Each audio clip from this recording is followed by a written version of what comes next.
Greetings and welcome to Old Drunken Discography. We're old friends and fans come together, BS, argue, occasionally agree, and discuss a musical artist. With me today are two fucking assholes holding up their beer cans. And spinning them. We're talking about Lawrence Arm's "O Calcutta" today. Joe, he's jumped the shark fucking multiple times, and Tim, he's lost his illusion. Once and twice. Yeah, I didn't write intros for this one, so fuck it. And are you there, Margaret? It's him, Jason. That's a good choice. That's a good choice. You couldn't have picked a better song. So let's just get right into it. We'll currently check the rankings if you haven't watched the previous videos. What's wrong with you?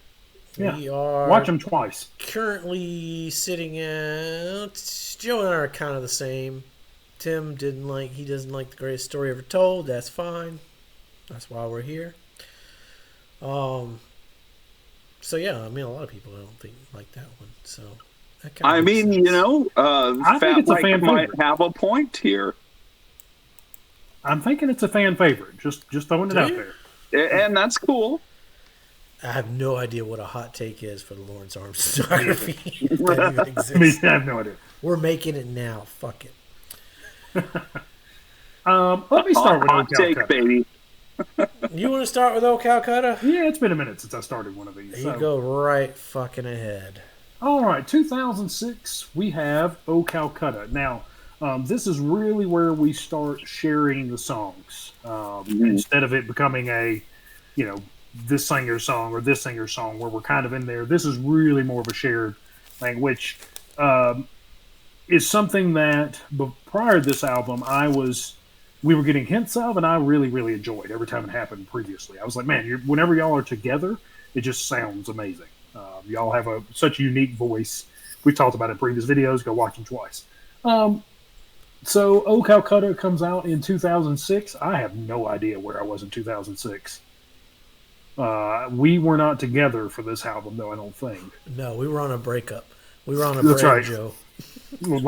We call that a long distance LDR, long distance relationship. Yeah, you fucked off somewhere else. Yeah, left me all alone. I think I was in Tuscaloosa. Different area code. No rules apply. Yeah, it was Tuscaloosa. Yeah, it was Tuscaloosa because it was the O Calcutta tour where we saw them in different cities close to each other. So that's right. To start out, the Devil's Taking Names. I love the beginning. Dun, dun, dun, dun. Great song. So good. I've never tried it, but I know I don't like it, or maybe I'm too weak to fight it. So good. Laughing and crying are almost the same. They just show everyone how much attention you're paying. Really good album. A really good opener for this album. Cut It Up. The repeat of Cut It Up, Cut It Up, Cut It Up could be tiring to some, maybe. I don't know. I like it. I enjoy what they're doing. But I tend to like them repeating lyrics. It doesn't get old to me, whereas I believe in other bands sometimes it does. But I enjoy them doing it here. Cut It Up Until the Pain Goes Away. I love the song, how just fast and rocks it is, and the back and forth vocals. Really, really good there. Great Lakes, Great Escapes. I used to paint myself with sentiment, but all my colors always turn to gray. Voices so good together. Recovering the Opposable Thumb. I like the slow start into a heavy music blast. They do this quite a bit. We do have a Toby Keith reference here. So if you had the Toby Keith reference on your bingo board, mark it down. Put a stamp on her, baby. What's the Toby Keith reference? Toby Keith's horses and Toby Keith's men finally put us all in our places. So I'm assuming it's a nod to the Chicks getting blacklisted because of their feud with Toby Keith a few years earlier in this. That's my assumption there. I don't know what else Toby Keith was doing in 06 because he was. I mean, he was all over the place in 06. Oh yeah, this is like peak America. That's like peak Red Solo Cup time, isn't it? Yeah, Red Solo Cup. That's a good way to summarize that period in American history. Yeah, it's the Red Solo Cup years. Yeah, fuck now, yeah. Did he do Beer for My Horses, or was that somebody else? That was Toby Keith, I think. Yeah, I think that that's was irresponsible. Him. Giving beer for your horses, probably irresponsible. It's like your peanut butter, like a good entertainer. um, uh, how much of evolution must we finally disprove? Really good song. Love that. Beyond the embarrassing style, your life spins like a carousel. Your hopes are buried in a wishing well. Awake in a grave that you dug yourself. Just keep betting on the horse you love. Once again, singing together, and then one of them breaking out for a line or mirroring or switching. The lead is just so good because you've got a point in this song, if my memory is correct, where it's like Brendan is heavy with Chris behind him, and then it flips. Chris is heavy and Brendan's behind him on it. Which song are you talking about? Beyond the embarrassing style. Yes. Yes. Yes. It looks like you've already found your hell. Really good song there. Are You There, Margaret? It's Me, God. Maybe the best song on this album. Possibly. I don't know. It's a little hard, but Aeroplane, Don't Leave Without Me, because I'm up here all by myself and I got no place to sleep. The back and forth is just so good of them doing it. This is perfection for them. You told me to go to hell. Well, let me tell you, beautiful, I've been there. Like I said, the perfection of their switching or their back and forth with lines on that song. Chef's kiss. Jumping the Shark. I like to transition to I Fought With All My Teachers. And then I Don't Want to Hear About the Old Days. What are we doing today? That's great. Lose Your Illusion 1. I know they're nodding to somebody here. God, I just can't know. I love the nod to Guns N' Roses because all Not that their shit. best one though. No. No, They get him again. no, it's not. They get him again. Because all that shit, it means nothing. We just take it as it comes and let it all fade away. They have a lot of fade away speak in their albums. They have a fade away line in pretty much everything. Requiem Revisited, Good Eye, Dead Man, You Hit Your Mark Again. A lot of OOs. Really good. Key to City, Let's gather our burns, our guts, and our hearts, and scream so they hear us down in those parks. The Gimme Repeated is just fun. The gimme. Old Dogs Never Die, so just forget all the regrets that keep haunting you. They aren't worth your time. It's a great song. Like a Record Player. Okay, well, here's your argument for best song on the album. So that'd be argument with the Are You There, Margaret? I love both of these. I don't need a doctor because anyone can see I've had all these shots, but Lord, I'm still as sick as I can be. I think it's funny to have a song at the end of your album saying you've outstayed your welcome. I think that's a good self note. And then you have the Warp Summer Extravaganza Major Excellent, not Turbo Excellent. I like the way he says Nacho O's, and obviously we've got a dig at the Warp Tour here. There's a lot of fun on another album that we'll discuss here shortly about with the old Warp Summer. That I like that version a little better than this one. Whoa, well, you like the Champions version better than this one? Yes. Wow. It surprised me too, but I think I like it faster. All right, well. Up until that fucking last moment, it's like you were reading my lyrics or my notes here. That's why I went first, because last time you read most of mine. Some of my singers have stolen some of my best lines. Yeah. Who said that? No, that's Dan. So, Oh Calcutta, Devil's Taking Names, Shall We Dance, or maybe just Limp Around. Best Lawrence Arms opening track? Question mark. I might agree with that. I would disagree. What other opening track, Joe, has the man Neil coming in with "But the Devil's Taking Names" when the last curtain falls? Tell me this shit isn't good. It's good. Laughing and crying are almost the same. They just show everyone how much attention you're paying because you read my fucking lyrics. Drive them miles. Cut It Up. Now's where I'll bring up what makes this album different than the previous. Before you had Chris songs and Brendan songs. Fucking Joe covered all this shit. Oh Calcutta is a lot less clear. This is the album that put them on the mark. That put them on the Mark and Tom dual vocals for me. The chorus for Cut It Up is my favorite dual vocal delivery from them up to this point. It's insanely good. I love the feedback and palm mutes. This album goes hard. Great Lakes, Jesus, this song is so good. Chris coming in with the first two lines on the verses, the little bass flare solo thing that Brendan does. Listen with headphones to their voices. It's harmony. No idea what it's about, but to me it's about shedding the past, not living in someone or something else's shadow. Fuck all this ancient history. Recovering the opposable thumb. It's only 2 chords, but that aggressive like downstroke that Chris does, and the way Brendan comes in, this album goes hard. Best line from the song: Toby Keith's horses and Toby Keith's men finally put us all in our place. There are so many things going on with this song lyrically. The outro of the son writing to his mother. I may be wrong, but I think this album is underrated in their catalog. I don't see a lot of people talking about O Calcutta these days, but I could be wrong. Interesting. Beyond the embarrassing style, tell me those dual vocals aren't some of the best in punk rock. When one of them pulls back, it puts emphasis on the other and elevates the line. From here on out, when one of these examples come up, I'll just say the music matches the lyrics. They're both singing together until they get to the line, "Awake in a grave that you dug yourself," and then it's just Chris. It's fucking genius songwriting. Are You There, Margaret? It's me, God. Not gonna talk about this one. It's 100% going in my top songs. I'll just say I have a great story to tell about talking with Neil about this song. So stick around for our top song video for that.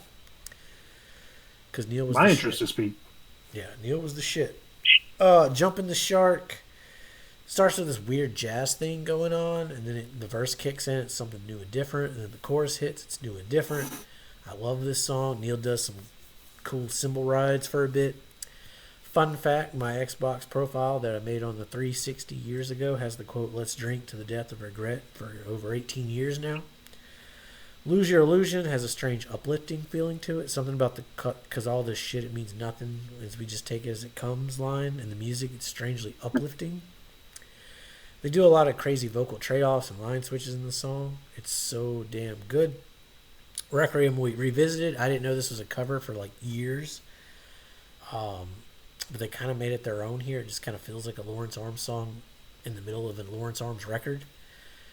The way Neil does some good shit here, and that pick scrape towards the end. I love me some good pick scrapes. Key to the City, Joe. I'm gonna fucking put this in top songs just because you said it didn't belong there. It ain't the top 7. It's an amazing song. Well, that didn't last long. Key to the City is my favorite dual vocals in their catalog up to this point, not counting a certain B-side. It's so damn fast. It go back and really pay attention to what they do. It's fucking insane. I haven't even mentioned the lyrics. It's a shout out to the hobos, which is a common thing for these guys. It's common on class war. It's a we are getting the fuck out of here city, getting the fuck out of the city song. It's just, there's so much going on with it. It's fucking beautiful. Old Dogs Never Die. Neil owns this song. The drumming is crazy. The song starts in one place, ends up somewhere completely different. We get another mention of regrets with "So just forget all the regrets that keep haunting you. They aren't worth your time." Like a record player, it sounds so upbeat, but there's some fucking dark lyrics on that song. There's also some positive ones. It's a really good closing track. You got a tambourine on the second verse. I can dig it. Warped Tour, Summer Extravaganza, Major Excellent. Some country western shit talking. I can attest everything they sing about in this song was true. Fuck Warped Tour. That's my notes for Old Calcutta. Well, okay. So, you guys covered it. So yeah, again, being the new guy here, and kind of questioning if I would stay on the train after the last album and a half, really. Thank God that Cocktails and Dreams was so awesome. Because I probably, I would have been off the train at this point. And this would have definitely got me back on the train. This album rips. It's you guys have said everything. The Devil's Taken Names is an amazing opener. It's a top song contender. I agree. Are You There, Margaret? It's Me, God might be the best song on the album. It's a great album. I love the Warped Summer Extravaganza. It's a nice little closer after an album that Yeah, you guys mentioned it. This is really where they come into their own vocally and finally find what I would consider their sound at its peak. And it also goes back to the punk rock of the first couple albums, where the two, like albums 3 and 4, kind of start straying into alt rock territory. This one kind of brings it back, and no, we're going to be a punk rock band again. Only now we're going to have awesome harmonies. So yeah, I think this is a very nice correction of the ship, and luckily it stays throughout the rest of the career. Huh. That's some high praise for old Calcutta. Well, you say it's underrated. I say it's the number one album we're dealing with here. That's interesting. I think it's underrated. I don't know. I don't hang out with a lot of Lawrence Arms. Well, sure. Just you guys. Yeah. But yeah, it's going to be my number one for sure. Ooh. Before we rank it, we got to talk about... Oh, yeah. This one was good, too. We got to talk about Butt, Sweat, and Tears. This little ditty right here. Holy shit. If you look, there's a drought from... you. Like Joe's mentioned a couple times, we was spoiled. 2005, 2006, we got O Calcutta, and then nothing for like 3 years. We get an EP. But what an EP! Holy shit! The problem with this EP is it just made me want more. I was like, oh well, I've got an album. There's an album coming out now, basically. Right, going to be right behind this. No, we took some time. There's a long drought after Butt, Sweat, and Tears, but it's worth it. Yeah, I ain't even gonna lie. One of my top songs comes from this fucking EP, dude. This shit is good. Spit, Shine, Spit, shit. God bless EPs. This is a fucking great Brendan song. The slowest drink at the saddest bar on the snowiest day in the greatest city. Holy shit, top song contender. I lived this song in 2012 while traveling for work. We'll walk through the snow to a bar where there's no one I know. Drink slow, drink slow. Seriously, this song is so damn good. Or hang my towel on the shower rod, so many hours just hanging on. You can visualize these lyrics and him writing it.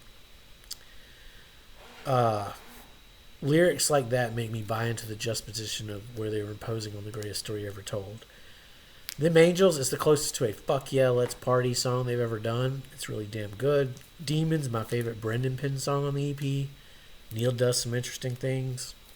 Redness in the West, second top song contender from this EP. It's got like a western feel to it almost. Chris sounds really fucking good. All the musical changes throughout it and the lyrics. You hear this song and you will forever have fuck you, you're cool, fuck you too stuck in your head. Mm-hmm. It's such a fun and interesting song. Like this EP is... One day we'll do like fucking greatest EPs of all time. This would be up there for me. Not a lot of people talk about EPs, I guess. No. Surprised they're not making a comeback. They work very well digitally too. Yeah. I see Jar of Flies from Alice in Chains is getting repressed for some anniversary. That was 30th, yeah. Yeah, want to feel old? Jar of Flies is 30 years old. There you go. Jesus Christ. Tim, what was your thoughts on Buttsweat and Tears? Well, I loved it. I thought every song on here was great. I could see why they didn't necessarily make the albums. But then when you put them all together, I think it made like a great little EP. I really kind of came out of this EP thinking that this would probably be what I gave somebody to introduce them to the band. It's got a little bit of everything on here in 10 minutes or however long it is, 12 minutes. And it kind of covers everything they do. It's funny you say that because I was talking to a guy on my in Discord. His name's Charbot, and he's like a punk ska guy. And he never heard Lawrence Arms. And what I recommended was The Slowest Drink at the Saddest Bar on the Snowiest Day in the Greatest City, because it kind of encapsulates what they are as a Sure. band. Yeah. Yeah, and I felt that from each of these songs. Like they're all bangers individually, and so yeah, when you put them up again like with each other like this, yeah, it's a great EP, great title. I mean, the comedy in this band is top notch. Oh, yeah. Fun fact about the title, that's what they wanted to name their first album, but like they just kept getting pushed back and back, and Yeah. they're like, And what year like, was this? 2009. We still can't mention Nihilist Arby's yet, but yeah, the comedy here is just fantastic, and but at the same time, yeah, they're writing really good songs where they're really painting very vivid pictures that you are able to place yourself into almost immediately. A lot of energy on this one, a lot of fun stuff. Yeah, great little EP. And when this came out, I felt like they were, whereas we were moving in a certain direction with the main albums, and then this EP dropped in '09, and I was like, oh, are they kind of going backwards with what's going to come forward? Are they kind of taking a step back to the apathy days, or things of that? this doesn't wasn't sound like necessarily an Old old Calcutta. Calcutta. Yeah, this doesn't sound like Old Calcutta. They didn't. Spoiler alert for those with the board, but I love this EP. It made me want more Lawrence Arms, though. That's when this came out. I was like, oh, fantastic! And then we get 5 more years of a drought. But spit shiny shit. I was awake, dreaming about sleeping. I love that line. Really good song. Slowest Drink at the Saddest Bar on the Snowiest Day in the Greater City. I like Jason. I travel a lot for work. I used to travel way more for work, and so I've had that feeling. I walked in the snow to a bar where there was nobody I know, and I just drank slow because that was all I had to do at that point. And when I leave, I'll be singing this song. My other favorite lines in that: "What will it say on my snow-covered grave? He had it all. He let it all just slip away." That's probably my favorite song on this EP. Them Angels Been Talking. A lot of fun. He said, "There's a come on, everyone, live the high life with me. I'm not going to stop until the devil falls asleep." Demons is my favorite Brendan-led one. I got too drunk at your wedding, my voice got loud, and I said some creepy things, and I staggered around. And even though your best man had to kick me out, it was a pretty good time either way. That's a Brendan song right there. You want to talk a Brendan song? That encapsulates a lot of things there. And then the Redness in the West, the Cormac McCarthy, Tip of the Hat. What a fun cowboyish song. And I like the switch to Brendan toward the end of the song. Good stuff. Great EP. Fantastic. I'm with you, Tim. I don't know what else we could have done with this besides making an EP. These songs don't fit necessarily on any other album. But they're good enough that they should be out. So, yeah, absolutely. Yeah, solid stuff. All right, we've come to the time to rank it. Tim's already said this is number 1. It is. This is where it's going to get interesting. Joe. Let's move it above Guided Tour.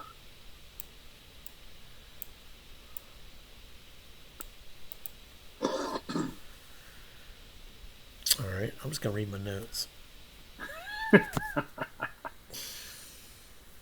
Calcutta. Drum roll, please. Calcutta was not an instant win for me. Besides a few standout tracks like Margaret, Devil, Key to the City, I wasn't the biggest fan of this record. It would have ranked below Apathy for me.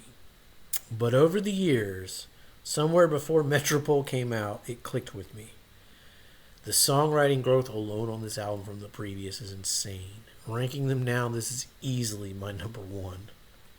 This album is insanely fucking good and underrated. And everything they did, I have to go back and listen to the podcast or see if there's more information out there. Something about Brendan broke a foot or something. He was incapacitated and they had to write it in a different way or something. Don't quote me on that. Don't at me in the comments. But something was different.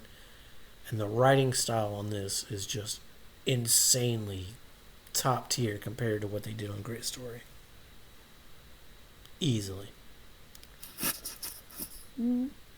Go back and listen to fucking Key to the City, dude. Go back and listen to it. I just listened to it like today. Oh, I'm putting it as a top song just to fuck you.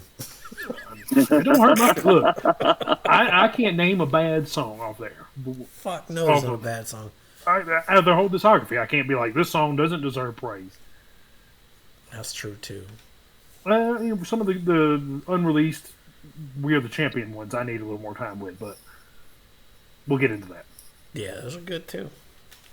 Well, obviously you like the fucking Warped Tour song better on there than Old Calcutta's. Anyway. Alright, so we're going to wrap this up. We're going to talk about Metropole and Champions next. So tune in, same odd channel, same odd time. Keep saying it, man. Get it to stick. Yeah. Get it to stick. That's right. Hashtag it.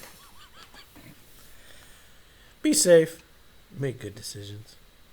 The best decisions. Walk through the snow to a bar where there's no one I know. Drink slow with nowhere to go.